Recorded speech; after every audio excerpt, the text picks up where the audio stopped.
Cheers మీకు cheers. చాలా బాగా వీడియో తీశారు. సరేరా మనం అటు వెళ్ళి మాట్లాడుకుందాం.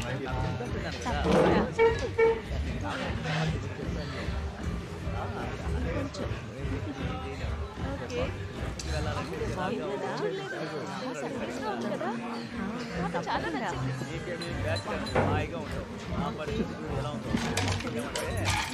చాలు. నువ్వు ఓకేనే కదా? నువ్వు తాగి ఉన్నావు కదా, అందుకే రిలాక్స్ అవుతావని ఇక్కడికి తీసుకొచ్చాను. ఏ సమస్య లేదు. ఓకే త్వరగా త్వరగా అవన్నీ తీసుకురండి. ఆ టేబుల్ మీద అడిగేది ఇచ్చేసారా? వెళ్ళండి, త్వరగా అది క్లీన్ చేయండి. లేదు మ్యామ్, మీరు బిల్ సెటిల్ చేసిన తర్వాత వెళ్ళండి. కాదు కాదు, మీ ఫ్రెండ్స్ అందరినీ రానియండి, బిల్ సెటిల్ చేయండి, దాని తర్వాత వెళ్ళండి. వెల్కమ్. అర్థమైందా? అనిపించలేదే. అవును, నీ తల్ల ఏంటిది? ఇది ఏంటి రెడ్గా? అదే